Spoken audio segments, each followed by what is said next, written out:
Previously in Part 1 of Beneath the Jade Sea. A map, a warning, and a train swallowed in fire. Catherine Bell came to China chasing the ghost of her father.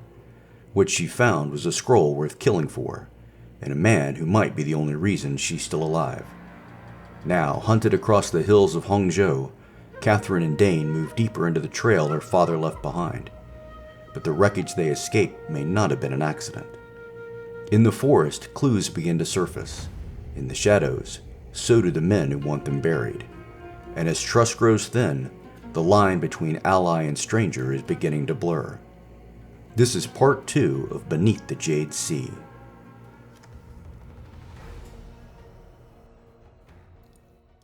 Chapter 5, Into the Hills. Hangzhou Province, just after dawn. Mist clung to the forest floor as Catherine followed Dane into the trees, each step thick with the weight of smoke, mud, and the shock of what they'd just survived. The sounds of the wreck still echoed faintly behind them, metal groaning, glass falling, the low rush of fire feeding on twisted cars above. But out here, the trees muffled the noise. Each branch they pushed through seemed to swallow another thread of it, until the silence felt impossibly still. Catherine's breath came in uneven bursts. Her side ached from the landing. The pouch in her coat was damp, but still intact. She touched it once, then let her hand drop. "How far do we go before we stop?" she asked. "Far enough that no one finds us by accident," Dane said without turning. The slope was steep, slick with leaves and moss. They climbed in silence for several minutes, the forest pressing close around them. Pines gave way to twisted cedar and bamboo, and still Dane led on, every movement fluid, like he'd spent years navigating terrain like this. Catherine followed, boots caked in mud, hair matted to her cheek. She wasn't sure how long they'd walked. Time was strange now, elastic, measured not in minutes, but in heartbeats still thudding from the jump.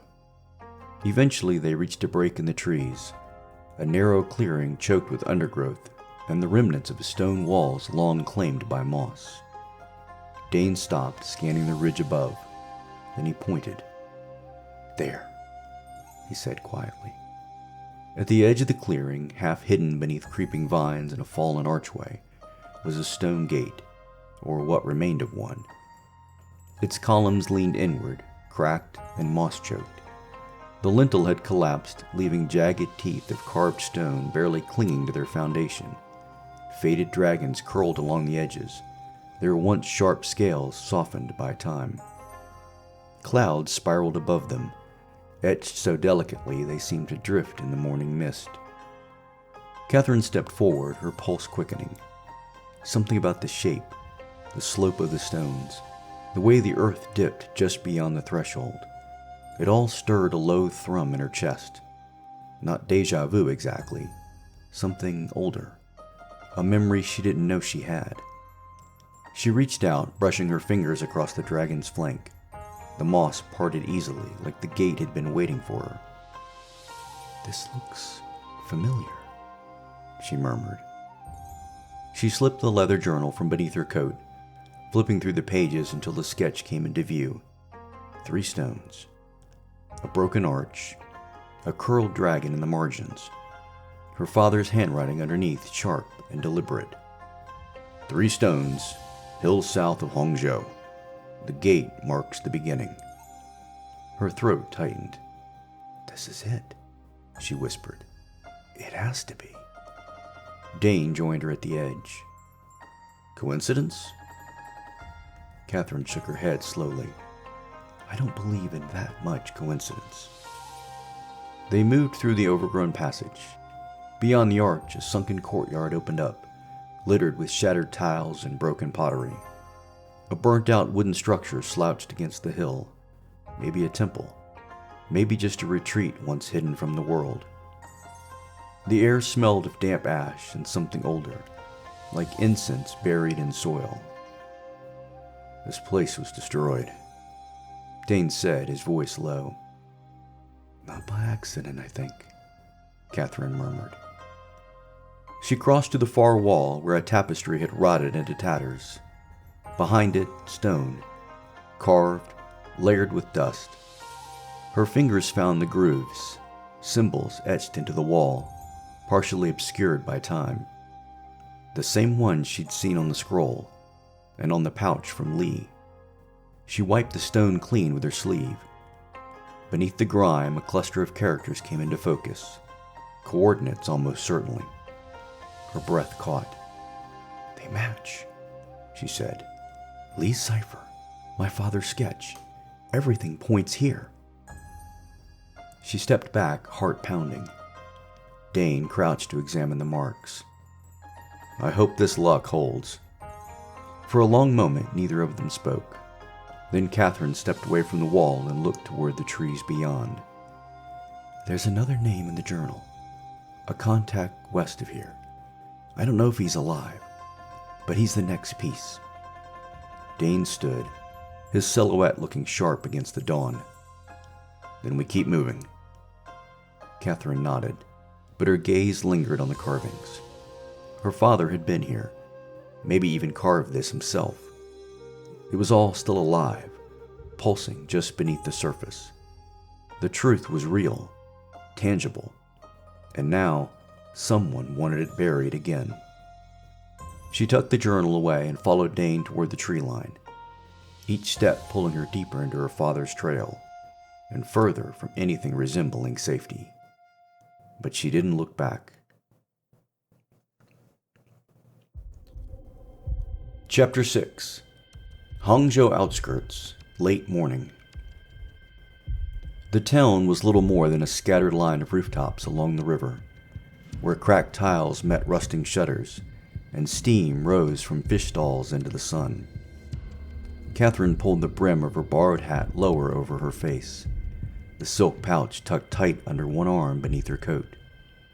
They'd cleaned up as best they could, mud scraped off, blood hidden by longer sleeves, but the residue of the wreck still clung to them, smoke in their hair and strain in their limbs. Dane walked beside her with the kind of practiced ease that made him vanish into a crowd even while standing in it. His coat was turned up, his stride lazy, but his eyes were always moving. They didn't speak much. Too many ears, too many unknowns. The town was too quiet for comfort. "I thought you said this place would be safe," Catherine muttered as they crossed a narrow wooden bridge over the canal. "I said less watched," Dane replied. "Safe's not a word I use often." They entered the market square, where tarps flapped in the wind and old women bartered over vegetables with the efficiency of war generals. Somewhere nearby, a gramophone scratched out a Chinese love song from another decade. Catherine's gaze drifted from face to face. Tired merchants, laughing children, a uniformed officer buying something from a meat vendor. Then she saw him. A man in a gray coat standing near a wall of rice sacks. He wasn't doing anything, just smoking, one hand in his pocket. But something about him made her stop. His posture, the stillness, the way he scanned the square without really looking at anyone. Then he shifted and light caught on his hand. A gold ring, heavy, etched with the head of a dragon. Catherine's breath caught. "That ring," she murmured. Dane caught the tone immediately. "Where?" "By the sacks. Gray coat, left hand." Dane's eyes tracked subtly. "What about it?" "I've seen it," she said. "In my father's journal." That was all the confirmation she needed. The man turned, flicked away a cigarette, and began to move toward a side alley. Catherine was already following. Dane cursed under his breath. "Don't! Catherine! Damn it!" She kept her distance, weaving through market stalls, pretending to study bolts of fabric. The man didn't glance her way. He finished his cigarette, dropped the butt into the dirt, and turned down a side alley. Catherine followed, staying low, her heart ticking like a metronome. The alley narrowed, red brick walls, hanging laundry, and the faint sound of pigeons cooing above. When she reached the corner, she slowed and peered around it. Empty. Gone. She stepped into the alley, turning slowly. Nothing. Just a puddle, an open door, and a piece of folded paper pinned beneath a rock on the stoop of a doorway. Her pulse jumped. She crouched, fingers brushing the edge of the paper. No envelope, no markings. Behind her, a footfall. She spun. Dane. "I told you not to follow him," he said. "He's gone." "No, he's watching us from somewhere else now." She held up the paper. "He left this." Dane took it from her, eyes scanning the creases. No writing on the outside. He unfolded it carefully, then paused. Inside, a single line of text in blocky Mandarin brushstroke. "The mouth of the river hides the hand of the thief." Below it, a symbol. A dragon's tail, drawn with haste, but deliberate. Catherine's brow furrowed. "It's not for us." "No," Dane said. "But someone thought it would be found. Or taken." "Which means someone thinks we're someone else." "Or they're letting us think we're ahead, when we're already 3 steps behind." A door creaked somewhere up the alley. Catherine folded the note and slipped it into her satchel. "This is a warning." "Or bait." She turned to him. "The man who killed Lee, he didn't hesitate. The people behind this aren't sloppy." "No," Dane said. "But they're also not alone. That ring means something. You don't wear a symbol like that unless you want to be seen." They moved quickly, slipping back into the rhythm of the crowd. But the market felt different now, off kilter. The colors were too bright, the smells too sharp. Everything seemed stretched, like the calm before something broke. Catherine didn't speak again until they reached the edge of the square. "You think he's one of them?" "I think that symbol means the same thing it always has," Dane said. "Power, loyalty, and death if you get too close." They crossed the bridge again, water slapping at the pilings below. "He didn't chase us," she said. Dane looked ahead, jaw set. "No, he's waiting for the next move, which means we don't make one until we know who's really in the game." Chapter 7. West of Hangzhou, that evening. The sun dipped low behind the hills as the boat slipped through the reeds. It wasn't much, just a narrow skiff rowed by a boy no older than 10, but it was quiet and it didn't attract attention. The water reflected orange and gray, broken by the boy's oars and the scatter of birds overhead. Catherine sat near the bow, wrapped in her coat against the rising chill. Dane was behind her, elbows resting loosely on his knees, one hand never far from the pistol beneath his jacket. The boy said nothing. He didn't need to. This route, this meeting, had been arranged by people who didn't use names anymore. The river narrowed until the banks became steep stone walls, and just beyond them, nestled against the slope of a wooden hill, sat a weathered opium den turned tea house, its roof sagging, lanterns flickering under peeling eaves. The boat bumped softly against the landing. Dane stood first. "If this goes sideways," he murmured, "you'd better know how to swim." Catherine didn't smile. "Understood." They climbed the steps to the door and pushed inside. The room was dim and sweet with pipe smoke. Shadows clung to the rafters. 4 patrons sat slouched at tables, all men, all pretending not to see them. Behind the counter, a narrow man in a patched vest poured tea with the slow precision of someone used to being ignored. He didn't look up when Dane approached. "We're looking for someone," Dane said quietly. "Goes by Chen. He has information about a man named Thomas Bell." The man poured another cup. "I've never heard that name." Dane slid a torn scrap of paper across the counter. On it, in faded ink, was a phrase copied from Catherine's father's journal. "The dragon sleeps where the bell once rang." The man's hand froze. He looked up, first at Dane, then at Catherine. "You come late," he said, "and with watchers."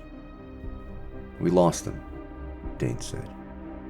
"No," the man replied. "You didn't." He motioned toward the rear. "Chen is waiting." The back room smelled of sandalwood and dust.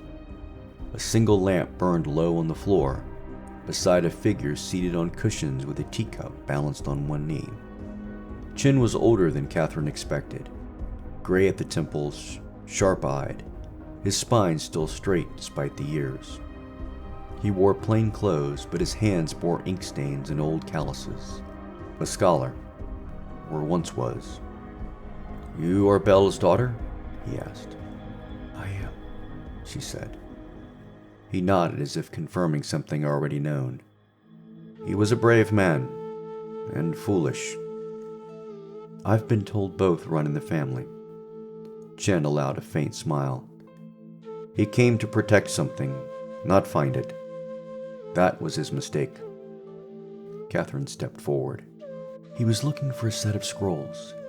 3 pieces, a map, clues left in temples, in ruins, in people. You knew about it?"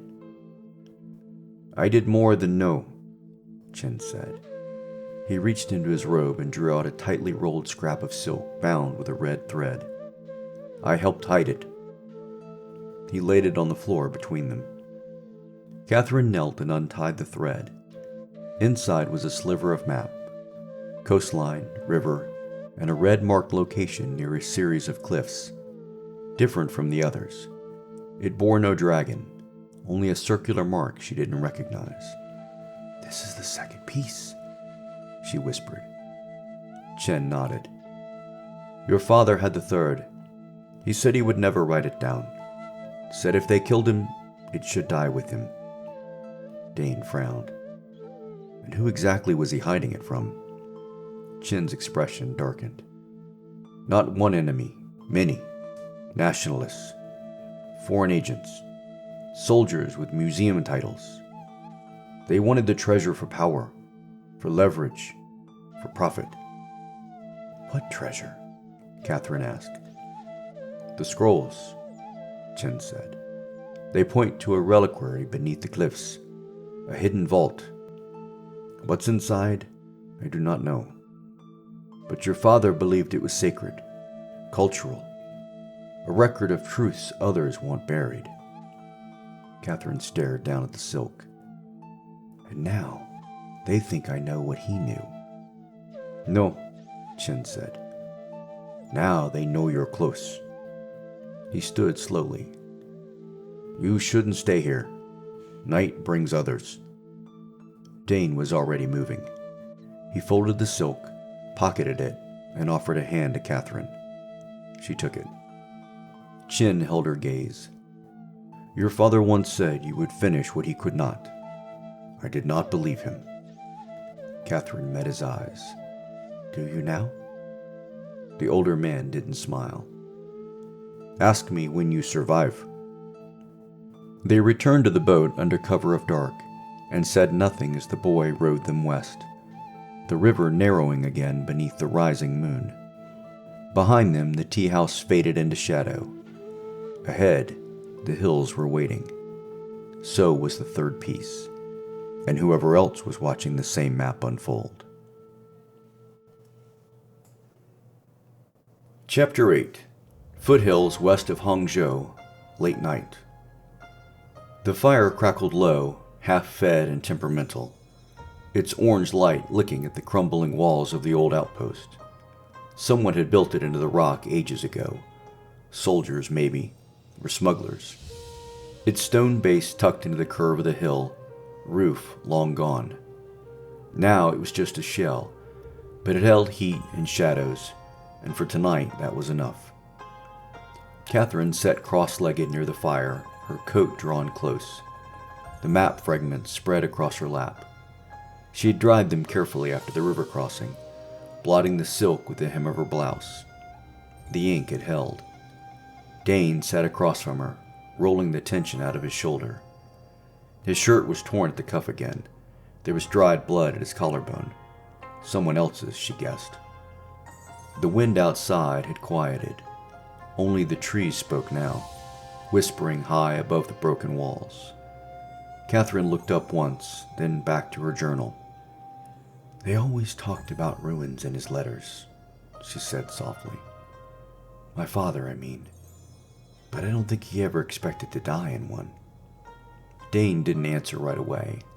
He was watching the flame, the way it leaned east in the night breeze. "He didn't," he said finally. "Men like that, they always think they'll come home." She folded the journal closed. "Did you ever know him?" "Only by reputation. He was careful, but not quiet.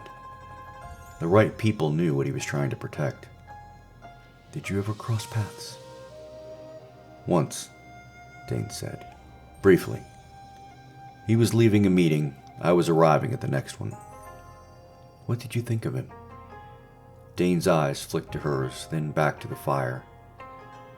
"He reminded me of someone who hadn't learned to stop hoping." She didn't know if that was a compliment or an accusation. The fire hissed as a knot popped in the wood. "I used to think he was chasing some noble ideal," Catherine said. "History, truth, preservation. And now?" She looked at the map pieces, each marked in careful ink, each line drawn with intent. "Now I think he was trying to hide something." Dane's voice was quiet. "He was." She glanced up. "You knew?" He leaned forward, elbows on his knees. "I had my suspicions, but what happened on that train confirmed it." Catherine's gaze dropped to the torn parchment in her hand. "If people are still killing for it." "They are," he said. "And it's not just relics and scrolls they're after." She exhaled. "Then whatever's at the end of the map, it's more than just history." He nodded. "Now you're starting to see it." They sat in silence for a long moment. Not awkward, just weighty. The kind of quiet that filled itself. Finally, she asked, "Why are you really here, Dane?" "I told you, I like your company," he said. "Dane." "Because I owed someone a favor." She didn't blink. "Who?" He hesitated just long enough to answer the question without really answering it. "Someone who believed your father was right." Catherine studied him. "So this isn't about me?" He met her gaze. "It wasn't, at first." She looked back at the fire, jaw set. "You could have told me that before we jumped off a train together." He picked up a twig and tossed it into the flame. "If I had, would you still have jumped?" She didn't respond, not right away, but the silence was sharper now. "You hide it well," she said. "Not from you, apparently." The fire shifted again, casting him half in light, half in dark. He looked different like this, not softer, but less armored. They didn't move for a while. "I still don't trust you," she said quietly. Dane didn't answer. He just looked at her, long enough for her to feel it. Not cold, not defensive, just a flicker of something real, something he wasn't ready to say out loud. "But I don't think you'll let me die either." His expression didn't change. "That's a complicated line." "It always is." She rose and crossed to where her satchel lay. She tucked the map pieces back into their silk pouch, then settled onto the ground a few feet from him, closer than before, but not enough to breach the space between them. Dane lay back, resting one arm behind his head. "So where do we go from here?" "Northwest," she said. "There's a route through the lower valley. If my father's sketch is right, it should take us to the place marked with the third point." "And if someone's already there?" She pulled her coat tighter. "Then we hope they haven't found what they're looking for." The fire popped again, and she turned onto her side, facing away. Behind her, Dane spoke once more, voice low. "Get some sleep, Belle. We'll both need it." Two pieces of a puzzle, a trail grown colder with each step, and a fire that doesn't warm as much as it warns. Catherine Bell came to uncover the truth her father left behind, but truth, like loyalty, is proving hard to trust. And the man she's come to depend on may be hiding more than he's revealed. Ahead lies the next stretch, a third mark, a hidden vault, and the people willing to kill to reach it first. Join us next week for part 3 of Beneath the Jade Sea. And as always, if you enjoyed this episode, share it with a friend and subscribe to help us out. We'll see you next time.